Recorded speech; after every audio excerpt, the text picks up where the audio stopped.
Hello student, आज हम exercise 9.1 के लिए क्वेश्चन नंबर 15 डिस्कस करेंगे। उसने कहा है a straight highway lead to the foot of tower.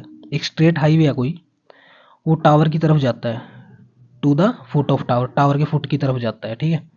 A man standing at the top of the tower, एक आदमी जो है वो टावर के टॉप पे खड़ा हुआ है और ऑब्जर्व करता है कि एक car eight an angle of depression of 30 degree.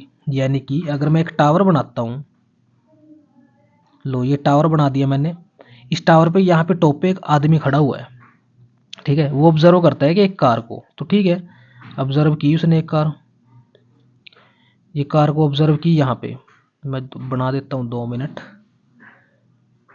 क्योंकि डिस्टेंस तो बनाना ही होता है। तो उसने क्या कहा है कि वो कार को ऑब्जर्व करता है, यहाँ पे एक कार दिखाई दी उसको, और दिखाई दिया कि एंगल ऑफ डिप्रेशन उसका कितना है 30 डिग्री। यानी कि अगर मैं बात करता हूँ यहाँ से एंगल ऑफ डिप्रेशन बनाना पड़ेगा, तो ये बन गया एंगल ऑफ डिप्रेशन कितना है, ये 30 डिग्री। अगर ये 30 डिग्री है, लो जी, फिर उसने दोबारा से देखा, उसको दिखाई दिया कि जो कार है वो यूनिफॉर्म स्पीड से तो चल रही है, which is approaching 10 foot of the tower with a uniform speed. यानी कि ये कार जो है फुट ऑफ टावर की तरफ जा रही है चलती हुई, ठीक है।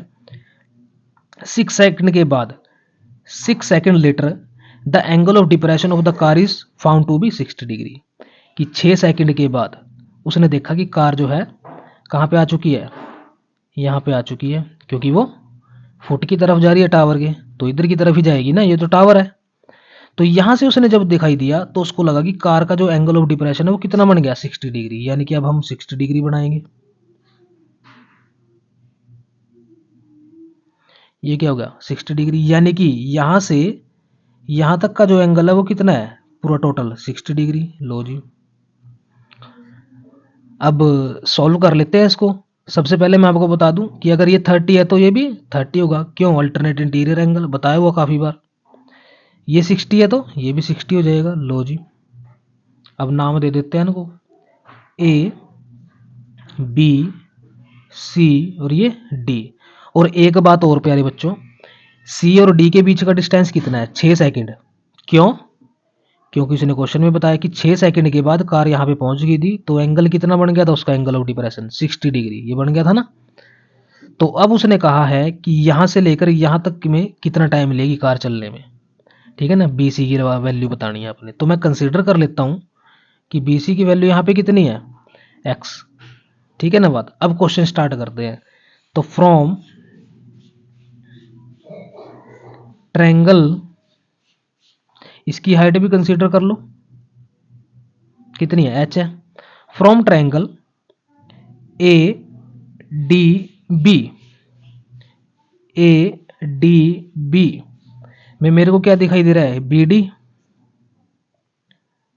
क्योंकि यही तो फाइंड आउट करना है पूरा, या पूरा करना तो ये है, लेकिन बात तो हम डिस्टेंस की कर रहे हैं ना, तो यही फाइंड आउट करना है। तो बी डी अपॉन में परपेंडिकुलर ले लो ए बी, कितना हो जाएगा, base upon perpendicular cotangent, cotangent कितना है 30 डिग्री। 30 डिग्री की वैल्यू कितनी होती है, 1/√3, ठीक है ना बात। तो बी डी कितना है, बी डी की वैल्यू बताता हूं मैं आपको, x+6। ए बी की वैल्यू कितनी है, h, लो जी, ठीक है ना। और अगर जरूरत पड़ेगी तो इसको सॉल्व कर लेंगे। नेक्स्ट देखते हैं, from triangle A B C, A B C में क्या करना है मेरे को, बी सी फाइंड आउट करना है, अपॉन में परपेंडिकुलर ऑलरेडी गिवन है एच, ठीक है ना। ये कितना हो जाएगा, कोटेंजेंट, कोटेंजेंट 60 डिग्री कितना होता है 1/√3। तो बी सी की वैल्यू एक्स है, ए बी की वैल्यू एच है, कोटेंजेंट कितना है, कोटेंजेंट 60 कितना होता है 1/√3, ठीक है ना। तो ऐसा करते हैं, इसको इधर ले जाते हैं और इसको इधर ले आते हैं, तो ये बन जाएगा √3x is equal to H, ये बन गया। अब क्या कर सकते हैं, तो ये h की वैल्यू इसमें पुट करते हैं, ठीक है ना बात। Equation number 1, equation number 2, h की वैल्यू इसमें पुट कर दो, क्यों, क्योंकि मेरे को x की वैल्यू फाइंड आउट करनी है ना एक्चुअल में, तो ठीक है। तो फ्रॉम 1 and 2 वी गेट, क्या पता लगेगा हमें? हमें पता लगेगा कि अगर h की वैल्यू मैं यहाँ पे रख देता हूँ तो क्या आ जाएगी, √3x इज इक्वल टू √3। ठीक है ना बात? तो क्रॉस मल्टीप्लाई से इसको इधर ले जाइए, x plus 6 is equal to 3x, ये x इधर आके माइनस हो जाएगा, कितना हो जाएगा 2x, x की वैल्यू कितनी आ जाएगी 2 3 जा 6, यानी कि x की वैल्यू यहाँ पे 3, यानी कि 3 सेकंड के बाद जो कार है वो टावर के फुट तक पहुंच जाएगी। ठीक है ना बात? तो उम्मीद करते हैं आपको बड़े अच्छे से समझ आया होगा। तो प्लीज़ वीडियो को लाइक करिए, चैनल को सब्सक्राइब करिए। Thank you so much for watching a video.